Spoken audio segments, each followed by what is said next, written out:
नमस्कार, मैं हूं आपके साथ डॉक्टर गौतम पांडे और आप देख रहे हैं जीपीएन बिहार सच्ची बात सटीक विश्लेषण। आज बेलौरी के लालबाड़ी में जन स्वराज पार्टी ने सदस्यता अभियान चलाया, जिसमें कई लोगों ने जेएसपी की सदस्यता ली और खुद को जनता को समर्पित करने का वचन दिया। ऐसे लोगों ने भी सदस्यता ली जो कभी भाजपा, कांग्रेस, जदयू, राजद आदि पार्टियों के पदस्थापित कार्यकर्ता थे। इस अभियान में पूर्णिया जिला अध्यक्ष श्री बंटी यादव, पूर्णिया सदर के भावी उम्मीदवार डॉक्टर कृष्ण मोहन कुमार, शत्रुघ्न सिंह, महेंद्र शाह, रसूल जी, नगर महिला अध्यक्षा कल्याणी जी एवं अन्य अधिकारी और गांव के महिला पुरुष उपस्थित रहे। आपको बता दें कि जेएसपी के सदस्यों की संख्या दिनों दिन बढ़ती जा रही है, जो बिहार और केंद्र सरकार की नींद उड़ाने के लिए काफी है। आइए जानते हैं कि जेएसपी अधिकारियों ने क्या कुछ कहा। यह दोनों पार्टी जो है सिर्फ आदमी को समय नहीं दिखाता है तो दो तरह की प्रचार करके हम लोग भावना में बढ़ते हैं, हिंदू मुस्लिम, हिंदू मुस्लिम, हिंदू मुस्लिम। अरे भाई, जन्मजात हम लोग इस जाति से है तो इंसान है, न हिंदू है न मुस्लिम, हम लोग तो इंसान है ना। तो एक समय के जब कुछ समय होता है कि लोग आदमी कुछ करे, उसी समय यह लोग अपने माथा को डिस्टर्ब करना शुरू करता है। इस बार आप लोग इस चीज से हटिए। यह देखिए कि सरजमीन से अगर काम करता है जो पार्टी, जिसका विचार अच्छा हो, आप उनको वोट दीजिए। हम लोग सिर्फ जन स्वराज पार्टी से प्रशांत जी का प्रचार करते हैं कि इनका यह नियम है, यह काम है, ऐसा वो करेंगे, इस तरह बिहार को बदलेंगे अगर जब हम लोग बदलिएगा तब। तो इसलिए मैं तमाम माता और बहनों से, भाई और बंधुओं, छात्र नौजवानों से कहूंगा कि आप लोग इस बार सोच समझ के दीजिएगा, बहकावे में मत जाइएगा। प्रशांत जी का पहला सवाल है कि आप लोगों ने जो 35 साल जो आप माँ बहन या हम आप सब मिलकर जो वोट दिए हैं, हम लोगों को बेवकूफ बनाया। इसलिए हम तमाम आप लोगों से कहेंगे कि आज देखिए कि क्या बेचता है, आंगनबाड़ी का बदतर हालत है।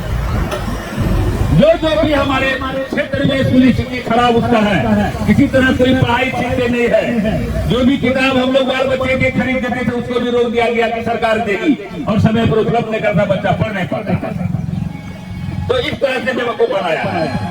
और सबसे बड़ा बात यह है, कुछ जमाने और सरकार थी जिसने घर बनाया था जो गरीब जिसके जमीन में, तो 3 साल 4 साल रहने के बाद अगर सर्वे होता था तो उसका बाकी पर्चा में नाम जाता था और उनको मिलता था बाकी पर्चा। फलों 100 में 300 नहीं मिले, 70 आदमी को 5 साल में जरूर मिलता था सरकार के द्वारा। यह नीतीश कुमार जब से बना, ऐसा कर दिया कि बाकी पर्चा भी बंद हो गया। हम यह नहीं कह रहे हैं कि आप हमारे पार्टी को ही वोट दीजिए, अभी हमारा कोई सैंपल नहीं है। सिर्फ आप लोग बीच में हम आएंगे और आएंगे आप लोग यह दिखाने के लिए कि आप लोग देखिए कि हमारा पार्टी का जो प्रचार हो रहा है, क्या उसका बात सही है, आपको बैठता है दिल में, तो आप हमारे पार्टी को वोट दीजिए। हमारे इस विधानसभा से माननीय हमारे कृष्ण मोहन जी हैं, जिसका सद्भावना हॉस्पिटल है, अच्छे जानकारी है, अच्छा डॉक्टर भी है। यह जब जुड़ा हम लोगों के पार्टी से, हमने बात रखा हम लोगों ने कि डॉक्टर साहब अगर अब जुड़े हैं तो प्रचार के साथ साथ खुद गरीब का भी विचार कीजिए।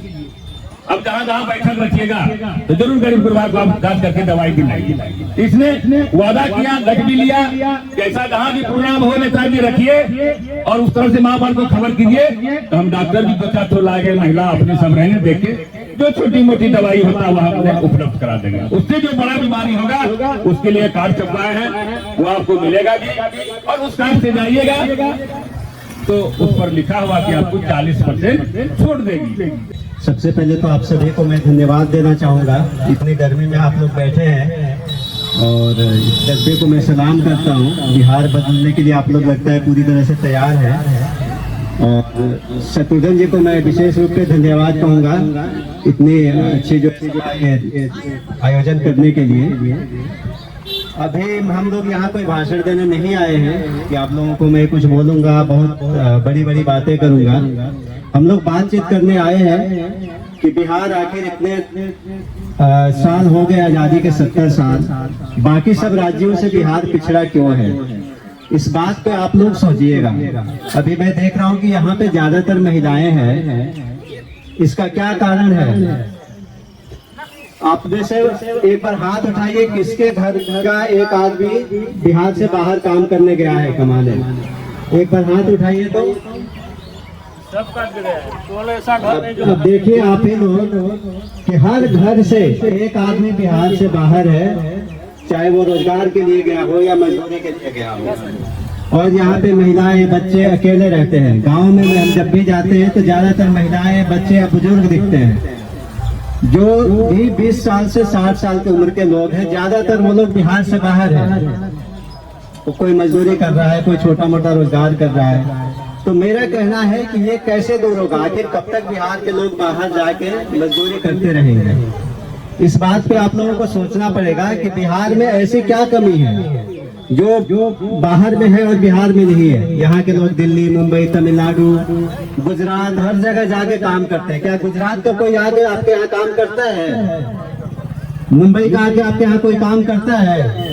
तो ये हमारी कमी है कि हम क्यों ऐसी व्यवस्था नहीं बनाते हैं कि हमारे नौजवानों को यहीं पे रोजगार मिले, उनको यहीं पे नौकरी मिले और वो अपने परिवार के साथ खुशहाल जिंदगी बिताएं।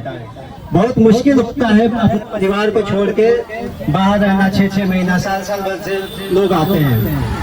हम लोग भी बाहर रहे हुए हैं पढ़ाई के लिए। ज्यादातर मेरी पढ़ाई बाहर हुई है।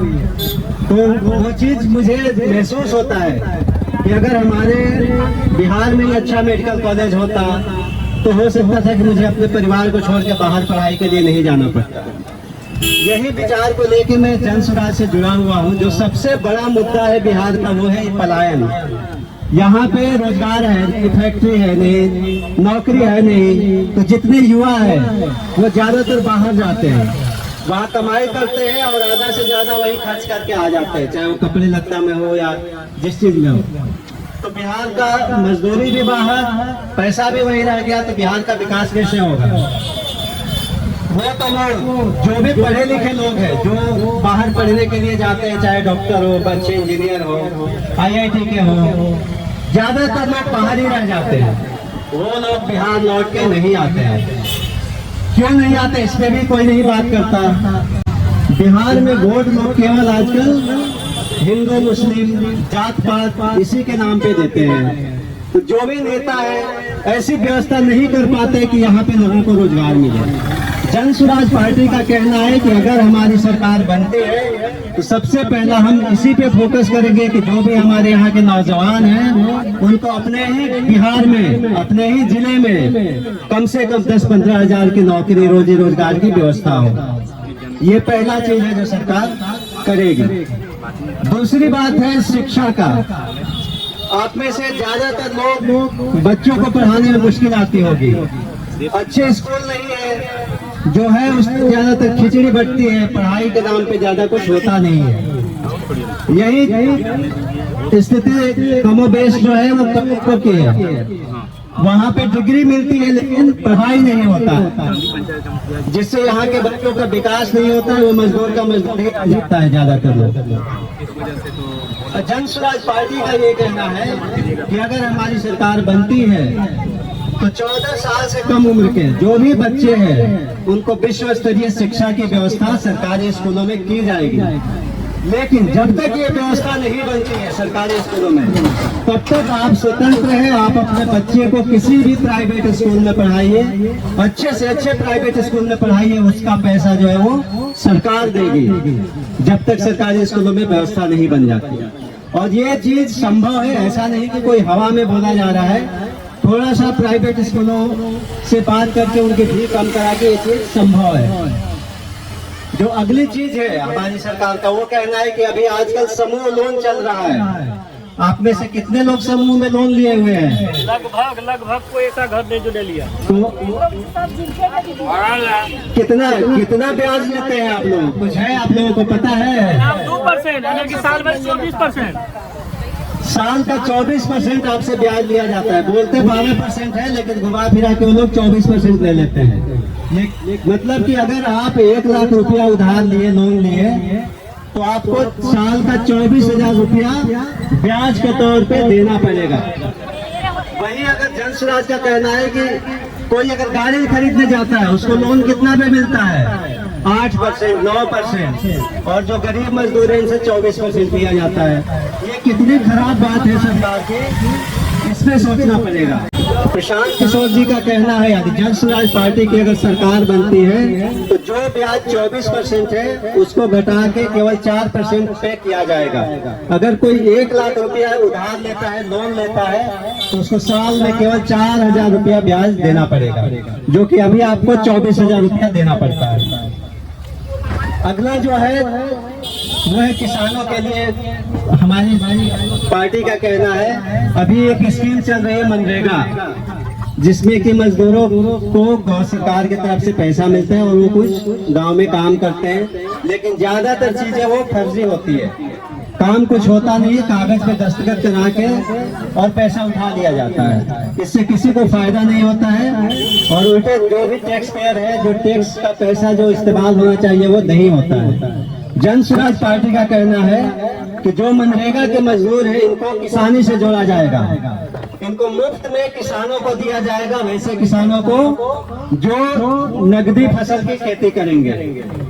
इससे उनको मजदूरी में खर्चा नहीं करना पड़ेगा और उनकी आमदनी बढ़ेगी और इस व्यवस्था का सही से इस्तेमाल हो पाएगा। अगला जो चीज है, अभी यहाँ पे 60 साल के उम्र के बाबा बैठे हुए हैं, वृद्धा पेंशन कितना मिलता है आपको? 400 रुपया। अब बताइए इस महंगाई में 400 रुपया में कुछ होता है? कुछ नहीं होगा। आप एक बीपी का भी दवाई महीने भर का खरीदिएगा तो नहीं आएगा। जबकि यही दूसरे राज्यों में देखिएगा आप, चाहे बंगाल में चले जाइए, वहां पे शायद 1000 या 2000 है, दिल्ली में 2500 है, 1000 है, दिल्ली में 2500 है। तो ये सरकार के मतलब बिल्कुल बेशर्मी है कि यहाँ पे तो एक ज्यादातर लोग मजदूरी या किसानी करते हैं, 60 साल के बाद उनसे काम होता नहीं है, लेकिन उनके जीवन के लिए केवल 400 रुपया सरकार देती है। जन स्वराज पार्टी का कहना है कि अगर हमारी सरकार सत्ता में आती है तो जितने भी 60 साल के ऊपर के लोग हैं, चाहे वो महिला हो या पुरुष हो, उनको 2000 रुपया प्रति महीना कम से कम मिलेगा। अगर एक घर में एक महिला है, एक पुरुष है, तो महीने का 4000 रुपया उनको वृद्धा पेंशन के तौर पे मिलेगा, ताकि वो अपनी छोटी मोटी जरूरत पूरी कर सके। तो ये 5 चीजें हैं जो सरकार हमारी अगर जन स्वराज की बनती है तो निश्चित रूप से करके देगी। इसके अलावा स्वास्थ्य पे भी ध्यान दिया जाएगा। इमारतों को, जो सरकारी हॉस्पिटल के बिल्डिंग है, उनको सुधारने का काम किया जाएगा। उसमें डॉक्टर और स्टाफ की नियुक्ति जो है वो की जाएगी ज़्यादा से ज़्यादा मात्रा में, ताकि लोगों को परेशानी ना हो। इसके साथ ही जो भी ऑफिस में आजकल जाते हैं, बिना घूस लिए दिए काम होता नहीं है। चाहे 50 दीजिए, 100 दीजिए या 500 दीजिए, बिना कुछ लिए दिए काम नहीं होता है। इस पे भी लगाम लगाने का काम जन स्वराज पार्टी की सरकार बनती है तो ये करेगी। किसी के बहकावे में आए बिना एक बार अपने परिवार के नाम पे वोट दे के देखिए, अपने बच्चों का भविष्य के लिए वोट दीजिए। ये नहीं कि मोदी के लिए नाम पे वोट दिए, हिंदू मुस्लिम के नाम पे वोट दिए, यादव मुसलमान या जो भी है उसके नाम पे वोट। इससे आप लोग बाहर जब तक नहीं निकलिएगा तब तक बिहार का बदलाव संभव नहीं है। ये नेता लोग आपको इसी तरह से मूर्ख बना के आपका वोट लेते रहेंगे और आपका इस्तेमाल करते रहेंगे, आपकी जिंदगी नहीं सुधरेगी। मैं नगर की महिला अध्यक्ष हूँ। आप लोग का बीच आए हैं, आप लोग कीमती समय दिए हैं हम लोग को, इसलिए मैं धन्यवाद सबको नमस्ते करती हूँ।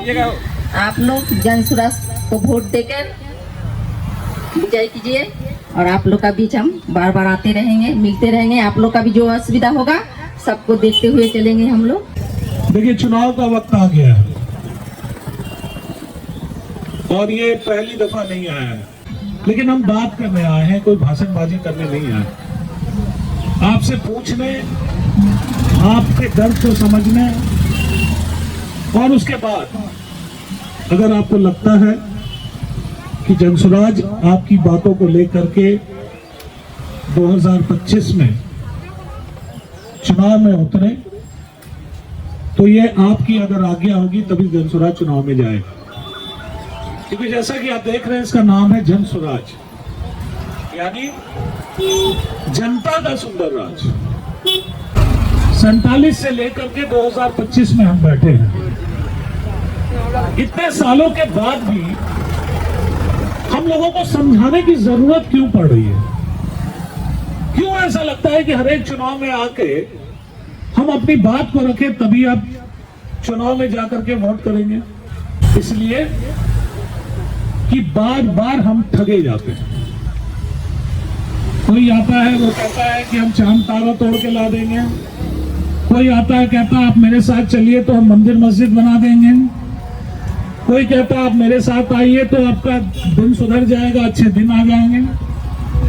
लेकिन उसके बावजूद भी हम सब जब वोट दे करके बैठ जाते हैं अपने घरों में, तो चुनाव से पहले हमारे बीच हमारे नेता आते हैं, हमारा पैर पकड़ते हैं, हमारा दाढ़ी पकड़ते हैं, चाची चाचा भैया दादा सब कहेंगे। लेकिन चुनाव के बाद फिर आप उनके दरवाजे पे जाइए, वो आपके पास नहीं आने वाले। और इस वजह से अब जो लोग सही सोच लेकर के भी आ रहे हैं, अगर वो आपके बीच आके आपकी बात करते हैं तो आपको लगता है तो फिर वही आ गया, फिर वही ड्रामा है, फिर वही बात होगा, फिर वही वादा होगा और फिर हम ठगे जाएंगे। ऐसा इसलिए है क्योंकि हमको आदत पड़ गई है ठगे जाने की, और हम वोट पार्टी के नाम पे दे रहे हैं। किसी हिंदू भाई से जाके पूछिए तो कहेगा भैया हम तो वोट दिए हैं मोदी जी को, मंदिर बनाने का वादा किए थे। तो एक बात बताइए, बिलौरी में आपके घर में आग लगेगा तो मोदी जी आएंगे क्या यहाँ बुझाने के लिए, या आपके स्थानीय नेता आपके बीच में आएंगे, आपके स्थानीय एमएलए आपके दुख दर्द में आएंगे। और जब मुस्लिम भाइयों के बीच जाइए तो उनको लगता है ना कोई खड़ा हो भाई, जो बीजेपी को हराएगा हम उसी को वोट देंगे। ये हमारी मानसिकता बन गई है, हम सिर्फ इसी में उलझे रहते हैं। इसको हराने के लिए उसको जिताओ, उसको जिताने के लिए इसको हराओ। हम अपने बारे में कब सोचेंगे,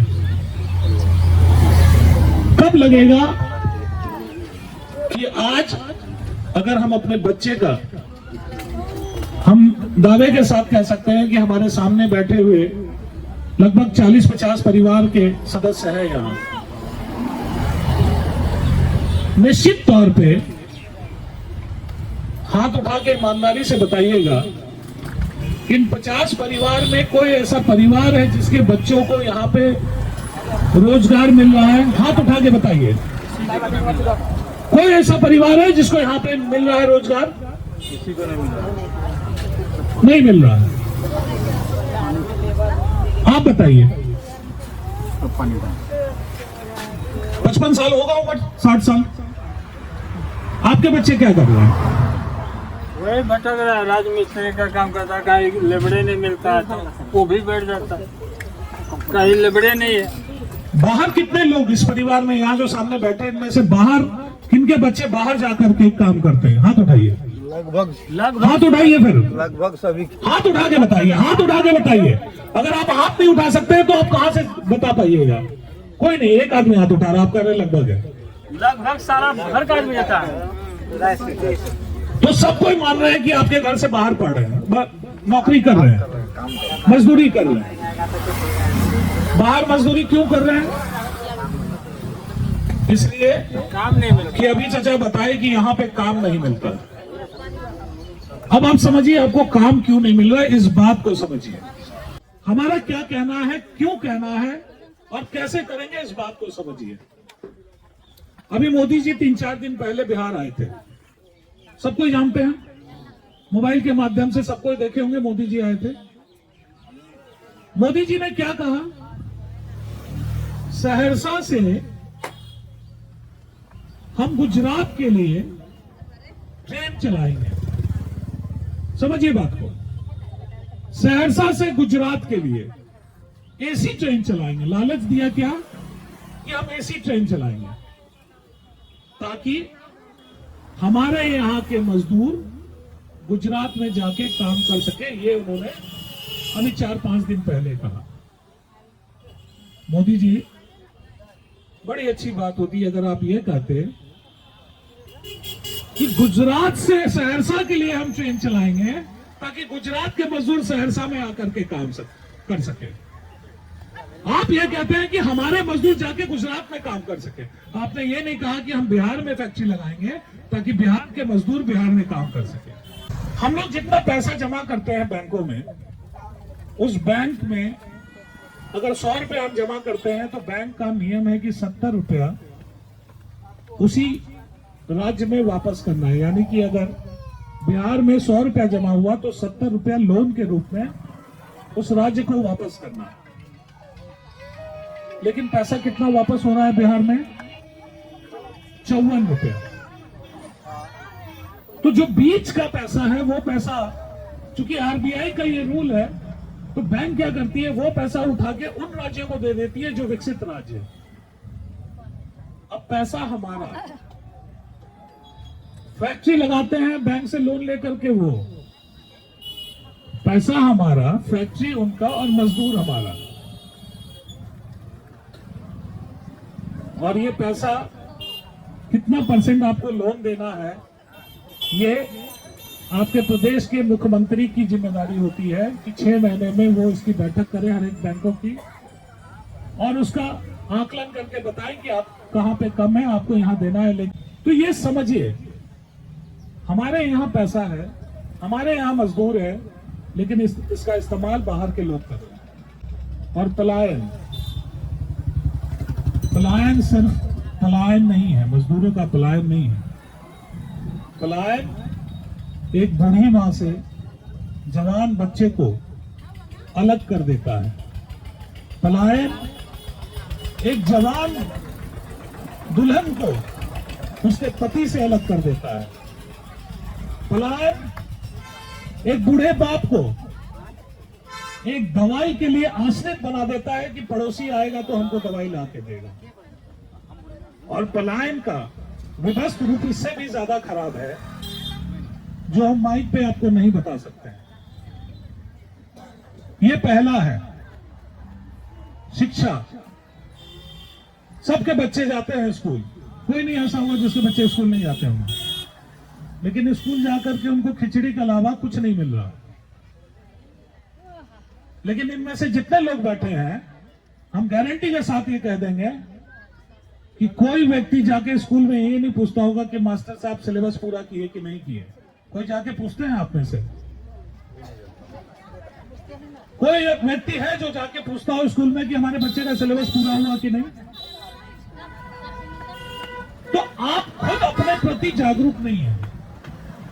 आप वोट के वक्त हे फलनवा खड़ा है, ये फलना के फलना लागे छे, रिश्तेदार छे, ये हमारी जाति के छे। आप अपने लिए वोट नहीं देते, आप अपने बच्चों के लिए वोट नहीं देते हैं। अभी डॉक्टर साहब बता रहे थे कि 400 रुपए पेंशन है। 400 रुपए में क्या होता है? तो किस तरह का मजाक हो रहा है? और हम लोग बैठ करके इसको हजम कर चुके हैं कि ऐसा ही होता रहेगा, अब नहीं बदल सकता। कोटा में जाइएगा अनाज लेने के लिए, 5 किलो किसी को मिलता है? जरा हाथ उठा दीजिए। सही बता रहे, मतलब 4 किलो में 1 किलो आप मान चुके हैं कि भाई जे दहराल से लेना। तो ये सच्चाई है। हम इस सच्चाई से बाहर आने का समय आ गया। आपके सामने एक पार्टी जनसुराज आ रही है। हम नहीं बोलेंगे कि फलाना सिंह, फलाना जादव, फलाना झा, फलाना दास आपका कैंडिडेट होगा, लेकिन जो भी कैंडिडेट होगा, अगर वो जनता के वादों पे 2 साल तक खरा नहीं उतरता है, तो जनसुराज एक व्यवस्था बना रही है। गौर से सुन लीजिए, जनसुराज एक व्यवस्था बना रही है कि अगर जो पार्टी यहां से जीत करके, जनसुराज का जो कैंडिडेट जीतेगा, अगर 2 साल के अंदर वो अपने जनता के वादों पे खरा नहीं उतरता है, तो जनसुराज ऐसी व्यवस्था बना रही है कि उसको तत्काल वहां से रेजिग्नेशन देकर के त्याग पत्र देने के लिए मजबूर कर देगा, ताकि जनता नहीं ठगी महसूस हो। यह व्यवस्था बनाई जा रही है। अब आपके ऊपर है। फिर आप जाति के नाम पे, मुर्गा भात के नाम पे, खस्सी के नाम पे अगर वोट करना चाहते हैं तो फिर करिए, लेकिन आपका आत्मा जो देखना चाहता है वो नहीं देख पाएगा, ये गारंटी के साथ हम कहते हैं। अगर आप अपने बच्चों का मुंह देख करके अपने भविष्य के बारे में सोच के अगर आप चुनाव नहीं कीजिए। जनस्वराज का वादा है कि हमारी मां बहनों को सरकार के गारंटी पे, ध्यान से सुनिएगा, अभी जो लोन मिल रहा है उसमें आपकी गारंटी है। अगर आप लोन नहीं दीजिएगा तो आपको मारेगा, पीटेगा, आपको घसीट के ले जाएगा। लेकिन जनस्वराज के आने के बाद सरकार के गारंटी पे, यानी अगर आप लोन नहीं देते हैं उसकी जिम्मेदारी सरकार की होगी, आपकी नहीं होगी। इसलिए कि 1 लाख रुपए पे साल में मात्र 4 रुपए आपको देना है, 4,000 रुपया, 100 रुपए पे 4 रुपया, यानी 4% लोन आपको सालाना ब्याज पे मिलेगा। जनस्वराज का मानना है कि सरकार तो अभी दे रही है मजदूरों को पैसा, लेकिन बनाती क्या है? मुखिया जी रोड बनवा रहे हैं, मुखिया जी नहर में मट्टी कटवा रहे हैं, मुखिया जी नदी नाला बनवा रहे हैं, उसमें मजदूर का पैसा जा रहा है। लेकिन किसान मजदूरी करा रहा है, उसका पैसा सरकार नहीं देती है। जनस्वराज के आने के बाद किसान जो मजदूरी में पैसा लगाएगा उसका पैसा सरकार को देना होगा जॉब कार्ड के माध्यम से।